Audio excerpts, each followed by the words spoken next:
अरहत वाङ्मय में कहा गया है, धम्मो मंगल मुक्तिठम अहिंसा संजमो तवो देवावि तम नमं संति जस्य धम्मे सयामणो। शास्त्रकार ने बताया, जिसका मन सदा धर्म में रमा रहता है उसे देवता भी नमस्कार करते हैं। मनुष्य नमस्कार करे यह फिर भी कुछ सामान्य बात है, परंतु स्वर्ग में रहने वाले और किसी दृष्टि से मनुष्यों से ऊंचे प्राणी देवता, जिनकी मनुष्य पूजा करता है, अर्चना करता है, वे देवता भी उस मनुष्य को नमस्कार करते हैं जिसका मन सदा धर्म में रहता है। हमारी दुनिया में धर्म एक परम मंगल तत्व है। जिंदगी में और कुछ भी मिल जाए, पैसा मिल जाए, आदमी कोटिपति अब्जपति भी बन जाए, बड़ा पद मिल जाए, मंत्री बन जाए और कुछ बड़ा बन जाए, इन सब चीजों से बड़ी चीज है जीवन में धर्म का आना। और धर्म उस आदमी के जीवन में है जिसके जीवन में अहिंसा संयम तप है। अहिंसा है तो धर्म है, संयम है तो धर्म है, और तप है तो धर्म है।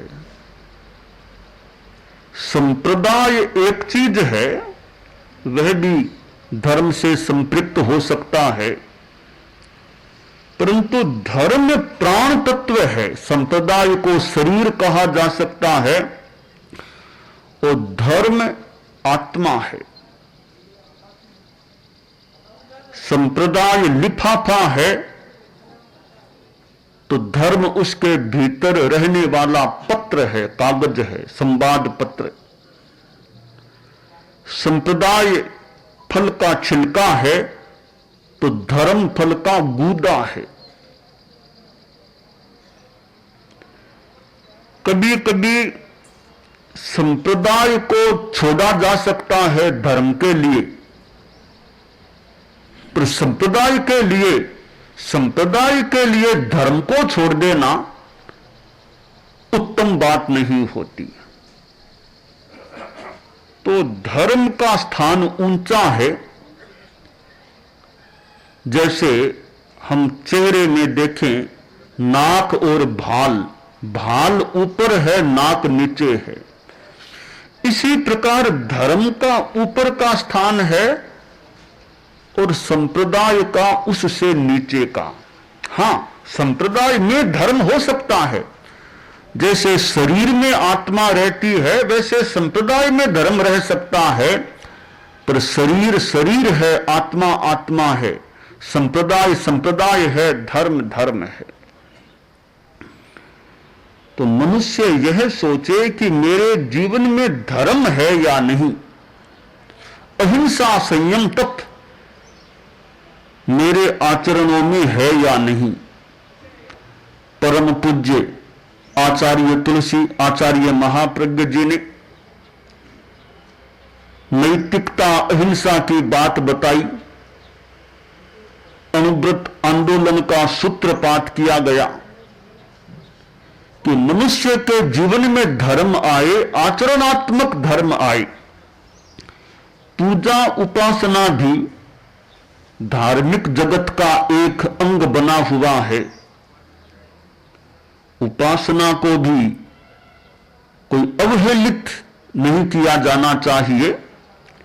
पूजा का भी अपना महत्व हो सकता है, ठीक है, भाव पूजा अपने आप में वैशिष्ट्यपूर्ण है, पूजा उपासना से भी हमारे आचरण अच्छे बने तो पूजा उपासना अधिक सार्थक हो सकती है।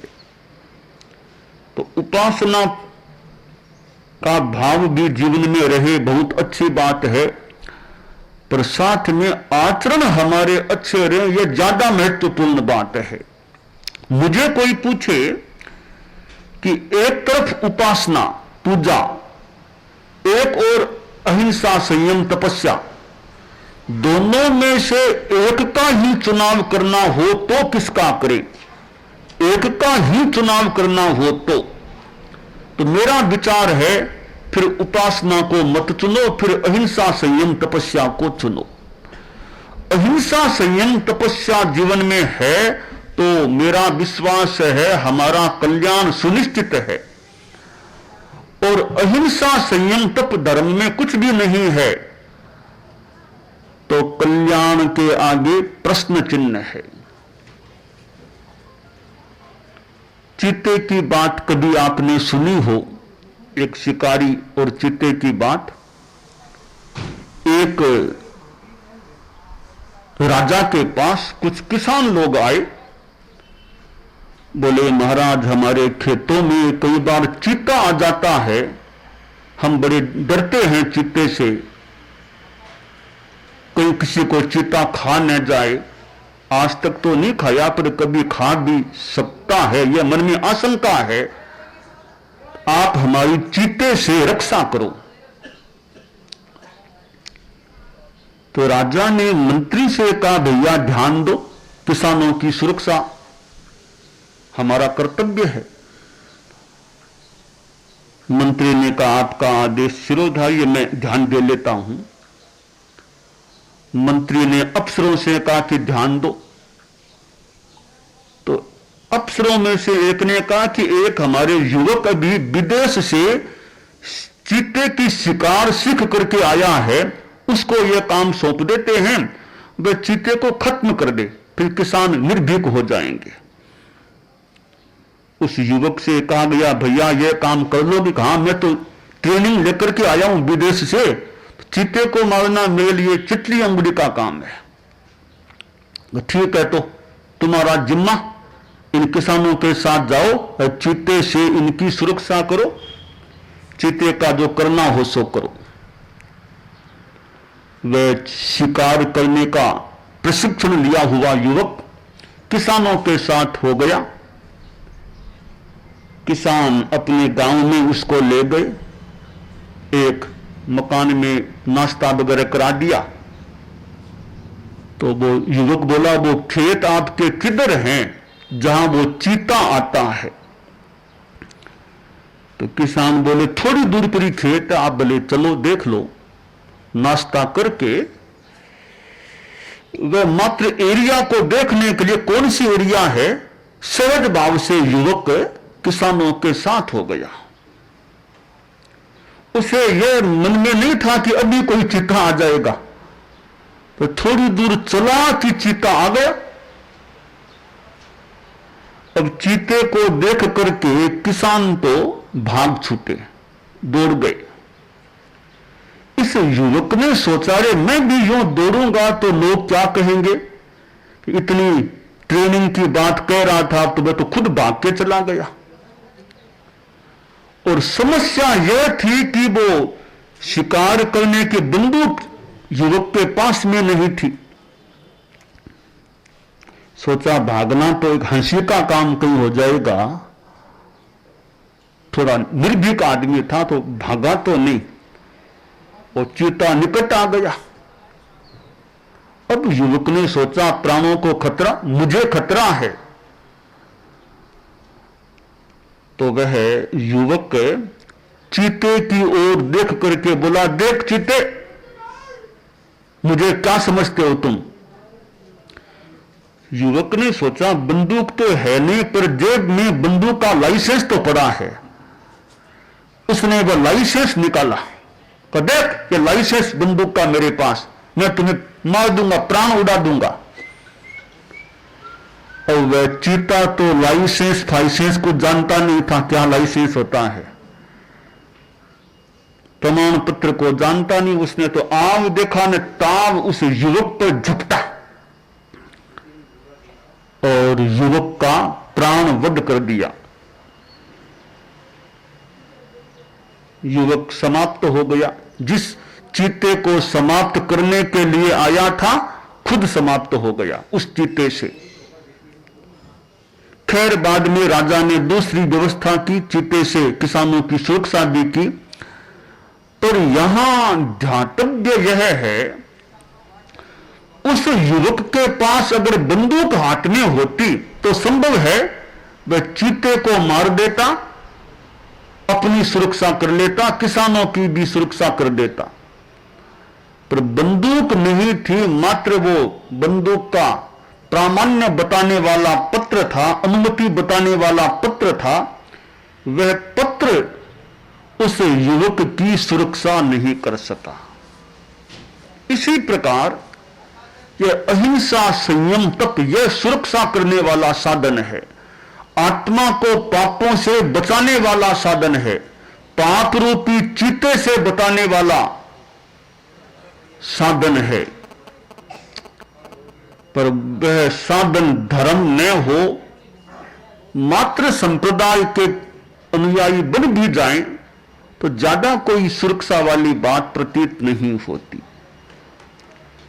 इसलिए जीवन में धर्म आना चाहिए, जीवन में हम अहिंसा की साधना करें, जीवन में संयम का अभ्यास करें और जीवन में तपस्या का प्रयोग करें। भारत में कितने कितने धर्म संप्रदाय हैं और उनके द्वारा अपने ढंग से काम भी किया जा रहा है, किया जाता होगा। संप्रदायों में आपस में सद्भावना रहे। हम लोग अहिंसा यात्रा में बता रहे हैं कि परस्पर सद्भावना रखो। विभिन्न संप्रदाय हैं, जैन, बौद्ध, सनातन, इस्लाम, ईसाई, सिख, विभिन्न धर्म संप्रदाय, पर आपस में शांति रहे, मैत्री भाव रहे। दंगा फसाद मार काट हिंसा इसको अवसर नहीं मिलना चाहिए। यह मैत्री का भाव एक धर्म का तत्व है। मिट्टी में सब भूएसु, सब प्राणियों के प्रति मेरे मन में मैत्री का भाव रहे। मैत्री भाव हमारा सबसे प्रतिदिन मैत्री भाव हमारा सबसे प्रतिदिन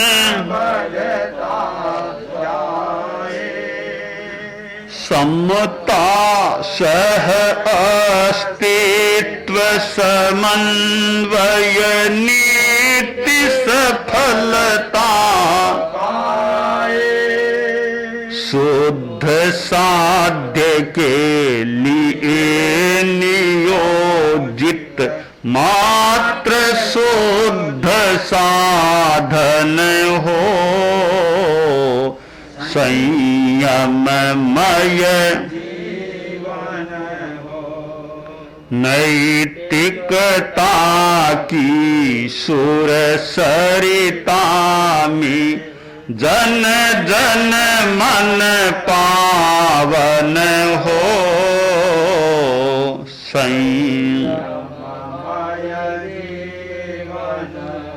सुधरे व्यक्ति समाज व्यक्ति से राष्ट्र स्वयं सुधरेगा। तुलसी अणुव्रत सिंहनाद सारे जग में देगा। मानवीय आचार संहिता में अर्पित तन मन हो संयममय नैतिकता की सुर सरिता में जन जन मन पावन हो, संयममय जीवन। तो यह अहिंसा संयम तप की बात अभी हम मेघालय में बता रहे हैं। असम की सीमा को अतिक्रांत कर मेघालय में आए, शिलोंग के मानो निकट आ गए हैं। और मेघालय, मेघा नाम आलय है, बादलों का घर मेघालय। और ऐसे बादल मेघालय में रहे जो मैत्री की वर्षा करने वाले हों, जहां मैत्री की बूंदें गिरती दिखाई दें, ऐसा मेघालय, ऐसे बादलों का आलय यह प्रांत मेघालय रहे, यहां शांति रहे और लोग नशा मुक्ति की दिशा में आगे बढ़े, मद्यपान से बचने का प्रयास रखें, मद्यपान वर्जन का संकल्प लें। तो यह मेघालय एक मैत्री के मेघों का आलय, संयम के मेघों का आलय और शांति के मेघों का आलय बन सके, ऐसी संभावना की जा सकती है। मेघालय तो ठीक है, अभी हम यहां हैं इसलिए मेघालय भी शब्दों में आ गया, पर मेघालय हो और कोई भी आलय हो, कोई भी प्रांत हो, कोई भी क्षेत्र हो, सब जगह मैत्री भाव रहे, संयम रहे, तपस्या चले, तो आदमी की चेतना शुद्ध बनती है। क्योंकि शरीर तो नश्वर है, चेतना आत्मा स्थायी तत्व है। इसलिए हमें आत्मा पर ध्यान विशेष देना चाहिए कि मेरी आत्मा कैसे शुद्ध रहे।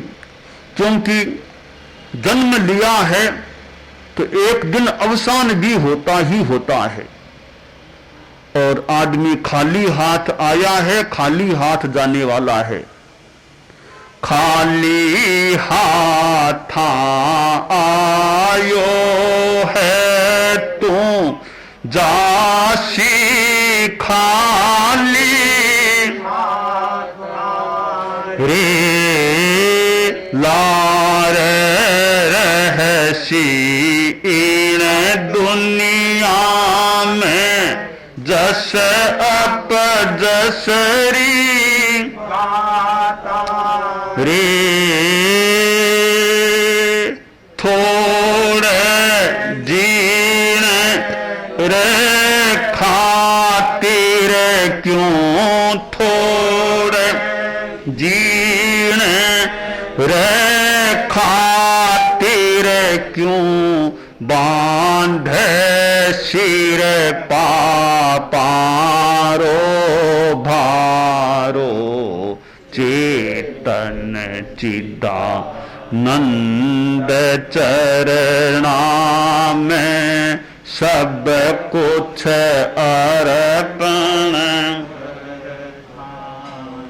सफल बना तो सत्संगत में मूंगा मोलो मिनख जमारो चेतन चिदा नंद चरणा में। तो हम जीवन में धर्म आए धर्म रहे, इस पर ध्यान दें। आदमी यह सोचे कि नैतिकता मेरे जीवन में कितनी है या नहीं है, तो कितनी और कैसे बढ़ा सकता हूं। कार्य में ईमानदारी, जो भी आदमी काम करे धोखाधड़ी नहीं, बेईमानी नहीं, प्रामाणिकता, ऑनेस्टी, ईमानदारी रखने का प्रयास करे। और नशा मुक्ति, शराब जीवन में न आए न रहे। फंक्शन में जाए, कहीं जाए कि शराब नहीं पीना, कोई मनुहार भी करे कि शराब नहीं पीना, हमें मैत्री भाव से निषेध कर दे। हर मनुहार को मानना जरूरी नहीं, तो हमारे जीवन में धर्म रहे, यह काम्य है।